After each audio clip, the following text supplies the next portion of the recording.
Satu komputer kongsi dua. Boleh ke?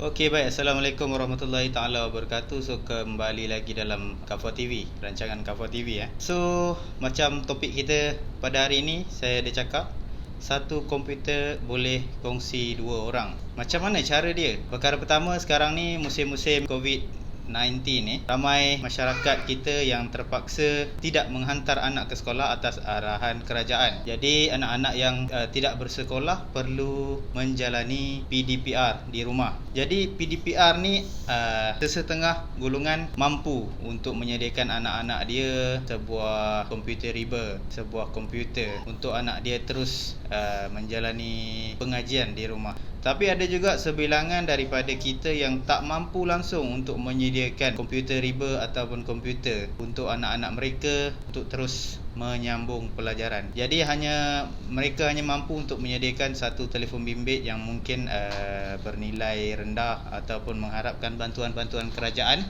untuk mendapatkan satu inisiatif untuk mereka menyambungkan diri mereka dengan dunia pembelajaran. Jadi untuk video kali ini, apa yang saya nak bincangkan adalah macam mana cara kita nak dapatkan satu komputer sahaja tapi boleh pakai untuk ramai orang. Contoh macam kalau dalam satu golongan keluarga ni dia mempunyai satu orang anak, jadi tak ada masalah lah.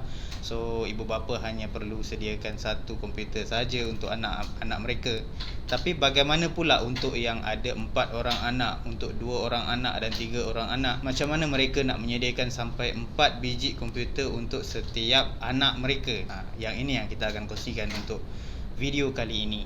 Okey, so benda yang korang perlu sediakan adalah komputer lah, sebiji komputer. Ataupun kalau korang ada laptop yang korang beli second hand pun dah boleh dipakai, sebab kita akan menggunakan satu software yang mampu untuk membahagikan isi-isi komputer dalamnya menjadi 2 atau 3 dan maksimum 6 orang menggunakan satu komputer saja. Kaedah ini yang selalu dipakai oleh pengguna cyber cafe ataupun makmal komputer di sekolah-sekolah. Saya teringat yang masa saya belajar dahulu, cikgu saya ada tunjuk benda ni. Dia menggunakan kaedah splitter. Satu komputer berkongsi seramai 3 user. Jadi 3 user ni menggunakan 3 akaun berlainan pada satu komputer saja. Jadi komputer tu mungkin mempunyai spek yang tinggi lah. Tapi bagi saya spek yang rendah pun tak ada masalah, sebab untuk PDPR ni apa sahaja yang kita guna kan. Kita hanya guna Google Meet, kita hanya guna Zoom, dan kita hanya guna Microsoft Word, Microsoft PowerPoint dan Microsoft Excel sahaja. Jadi tak perlulah kita guna software editing. Kalau software editing tu maksudnya ibu bapa perlu sediakan komputer yang tinggi spek lah. So benda-benda yang korang perlu ada adalah sebiji komputer dan kabel HDMI. Kalau korang tak ada kabel HDMI pun korang boleh pakai kabel VGA kepada VGA dan convert kepada HDMI. Dan juga benda yang paling penting korang perlu ada ialah USB hub, sebab satu komputer tak mungkin lah dia mempunyai sampai 10 USB hub ni. So better untuk korang ada satu lagi tambahan. Jadi senang kita nak set kan PC kedua atau PC ketiga kita menggunakan USB ini. Dan yang untuk seterusnya korang perlu ada mouse tambahan, kemudian keyboard tambahan. Ini wireless So benda-benda ni yang kita akan pakai dalam video kali ini. So apa lagi? Jom kita mula. Okey, baik. So benda yang pertama korang perlu ada ialah software tu sendirilah. So boleh download daripada website. Type je dekat Google Aster EBIK Aster ASTERIBIK ni, Aster EBIK So software ni yang kita akan gunakan untuk buat multi-seat software. Multi-seat untuk kita punya setting lah. Internet agak lambat sikit. Okey, so korang bila dah masuk dekat ebik.ru ni, kalau korang nak type website dia terus pun boleh. Lepas tu korang pergi kat download. Kalau korang ada duit lebih sikit, korang belilah yang premium punya. Tapi premium punya package kita tengok lifetime user for 2 hingga 6 user. Maksudnya satu license ni kita akan pakai dan kita boleh dapat 6 user.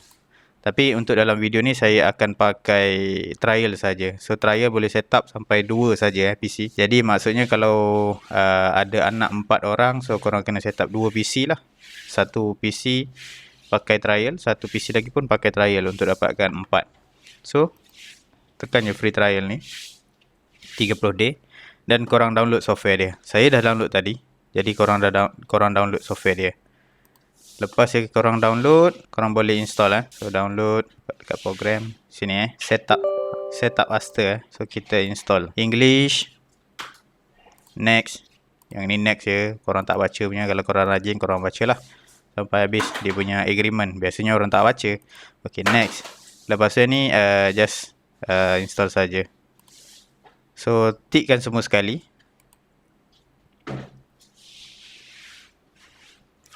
Tunggu sampai siap dan ini yang diminta untuk kita buat. Jadi dia suruh tekan kanan dan kiri mouse dan tekan OK. So pasang dulu korang punya mouse. OK.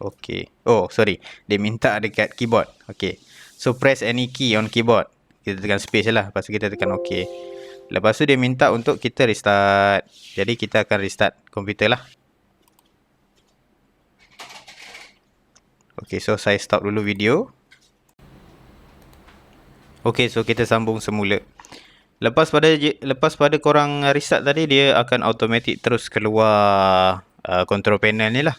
So dekat general setting ni kita masih belum nampak apa-apa setting. So maksud place 1 ni adalah komputer asal lah.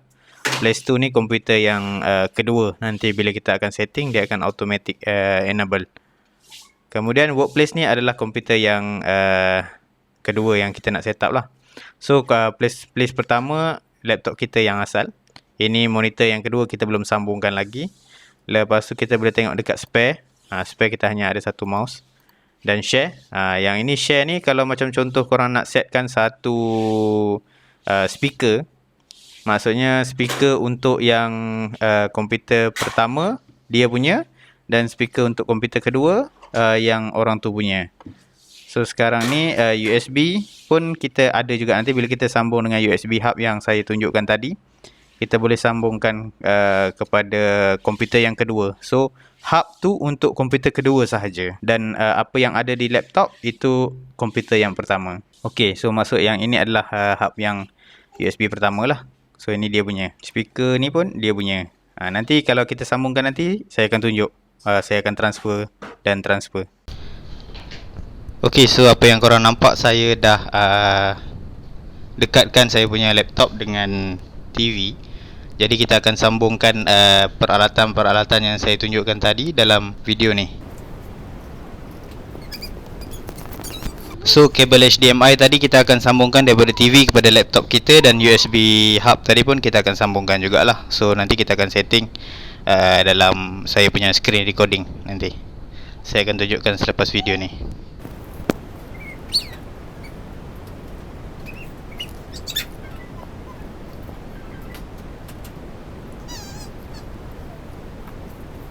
Okey, baik. Jadi selepas korang pasang korang punya HDMI kabel dan USB hub tadi, korang boleh nampak dekat sini kalau kita gerakkan mouse dekat keypad kita, yang menyala adalah ini. Dan kalau korang gerakkan mouse yang kita set satu lagi tu, yang menyala adalah ini.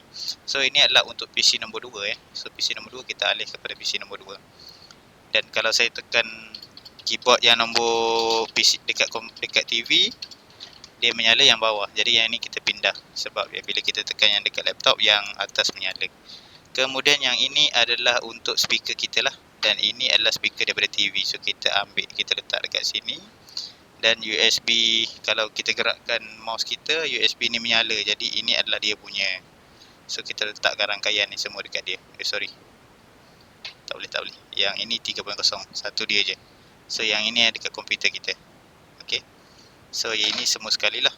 Kalau korang tarik, ya. So selepas korang setkan, sekarang ni place 2 ni belum activate dia. Lepas tu yang dekat extended ni, kalau korang ada pakai LAN kabel, korang boleh setkan lah IP address supaya PC 1 dan PC 2 ada internet masing-masing. dan tak mengganggu kelajuan internet lah.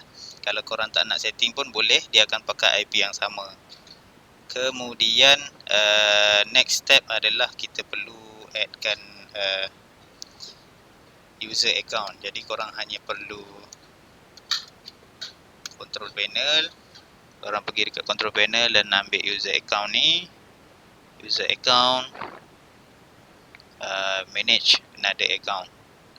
Kalau macam dalam video saya ni, saya dah ada 2 account kalau korang belum ada account lagi, korang boleh type korang boleh tekan dekat add new user ni.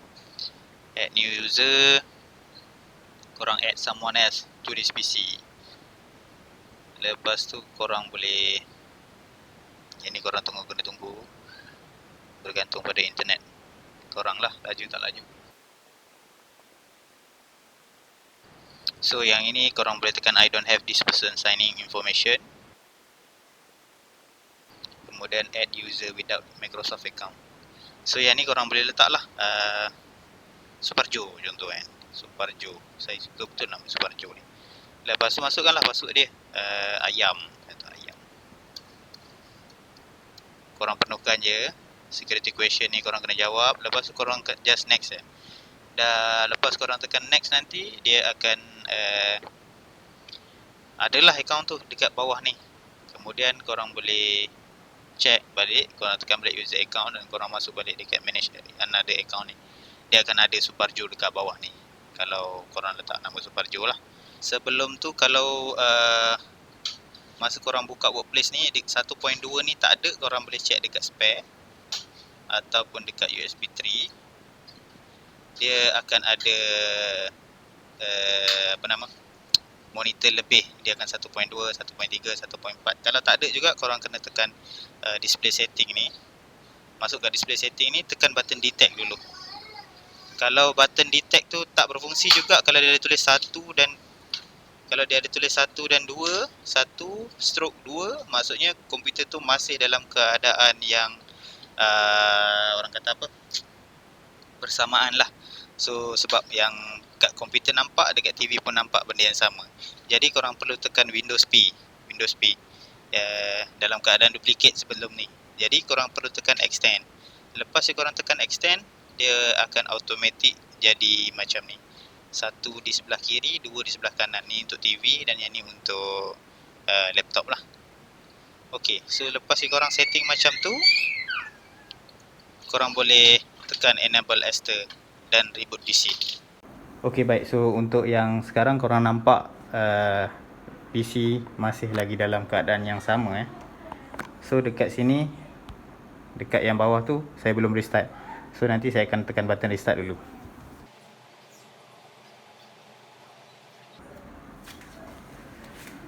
So PC dalam keadaan restart. Kejap lagi kita boleh akses untuk 2 komputer.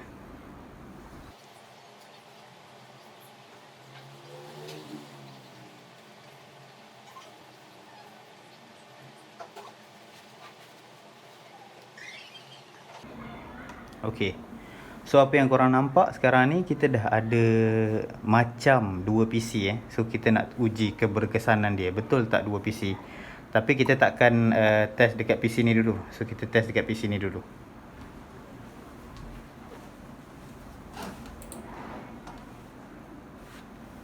Okey, so sekarang korang nampak yang dekat TV ada nama saya kan. So saya nak login dekat user nombor 2.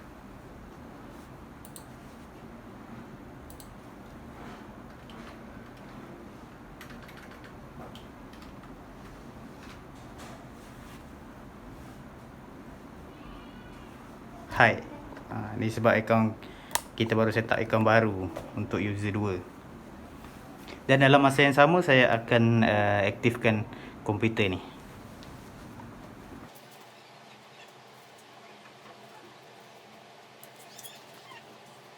Mungkin ambil masa sikit sebab satu PC korang dah share dengan 2 komputer. Dia membuatkan PC agak lambat lah. So bagi yang kurang bajet, boleh juga buat cara ni, tapi dia akan sedikit ambil masa lah. Tapi bila dia dah buka nanti tak ada masalah. Ok, so PC yang pertama kita dah settle lah. Yang ini PC yang pertama kita. Original lah, maksudnya admin punya PC. So mak bapak boleh pakai PC yang ini, anak boleh pakai PC yang ini. Okay, so korang boleh nampak kan, PC yang satu dia punya gambar lain, dan PC yang dua dia gambar lain. So yang dekat sini pun boleh akses internet, dekat situ pun boleh akses internet.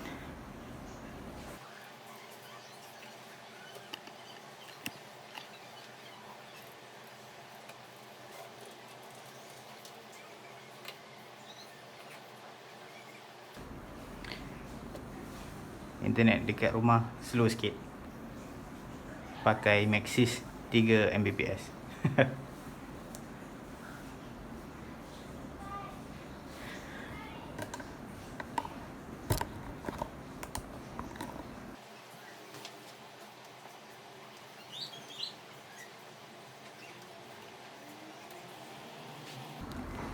Dan kalau korang boleh tengok belah PC nombor 1 saya buka Gmail.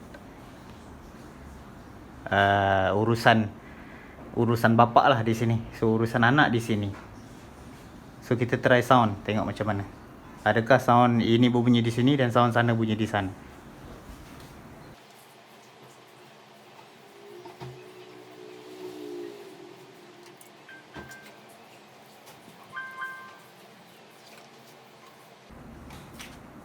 Maaf saya tak boleh buka YouTube punya lagu, nanti kena saya kena copyright claim.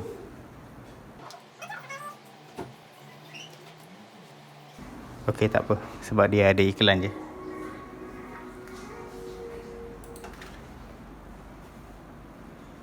So TV menggunakan dia punya sound, dan laptop kita menggunakan laptop kita punya sound. Jadi dia tak berkongsi speaker lah. Kalau macam untuk PDPR, yang ini akan belajar dengan cikgu dia cakap, yang sana akan belajar dengan cikgu dia cakap. Cuma kalau korang ada setup untuk sana ada webcam dan sini pakai webcam dia, korang just transfer yang daripada software tadi je. Kamera sini untuk komputer satu, kamera yang satu lagi untuk komputer nombor 2. Jadi bolehlah pakai antara dua tu. Okey, seperti yang anda nampak dalam video tadi, kita dah tunjukkan macam mana cara kita install software dalam kita punya komputer, dan macam mana kita aktifkan software itu dalam kita punya komputer, dan macam mana cara kita guna komputer tersebut untuk ramai user lah. So kalau korang ada langgan untuk Aster tu, korang boleh pakai ramai lah. Tapi tak semestinya Aster, korang boleh search lain di Google sebab banyak lagi provider-provider lain yang ada sistem yang sama macam Aster ni. So kalau saya berkesempatan, saya mungkin akan review yang software-software yang lain tu lah. So ibu bapa hanya perlu sediakan mungkin barang-barang yang kecil-kecil seperti ini. Macam saya hanya dapatkan HDMI cable ni di Mr. DIY saja. USB hub ni pun dekat Mr. DIY. Mouse ni pun dekat Mr. DIY. Dan keyboard ni pun ada dijual di Mr. DIY. So barang-barang murah pun kita boleh pakai. Cuma ibu bapa perlu sediakan monitor sajalah. Kalau nak guna TV di rumah macam saya pun tak ada masalah. Tapi TV untuk kegunaan kita menonton televisyen kan. So tak sesuai lah untuk kita gunakan sebagai satu komputer untuk kita guna. Tapi kalau itu saja alternatif yang kita ada, tak ada masalah, kita boleh pakai. Mungkin nak kita lebih utamakan anak-anak kita belajar, so kita boleh gunalah TV kita tu untuk benda yang bermanfaat. Okay, so mungkin kalau kita beli monitor yang jual di second hand adalah dalam sekitar 150 macam tu. Jadi ibu bapa hanya perlu sediakan 150 ataupun sekitar 200 satu. Kalau contoh korang nak beli satu komputer, mungkin makan 350 ke atas untuk satu. Tapi kalau ada 4 orang anak, macam mana? Darablah, mungkin dalam sekitar 1,400-1,500 untuk 4 orang anak. Jadi saya harap video ini bermanfaat lah bagi ibu bapa yang mengalami krisis wang ringgit ni untuk membeli atau menyediakan anak-anak dia kemudahan untuk mereka belajar. Saya harap video ini dapat membantu kalian. Semoga kalian dipermudahkan segala urusan. dan saya harap akan ada rezeki yang lebih untuk kalian di masa akan datang. Mungkin anak-anak kalian akan membantu kalian di masa hadapan. So, sekian saja video saya untuk kali ini. Bagi yang belum subscribe, sila subscribe, komen, share dan like video ini jika anda rasa video ini bermanfaat. So, kita jumpa di lain video. Assalamualaikum warahmatullahi taala wabarakatuh.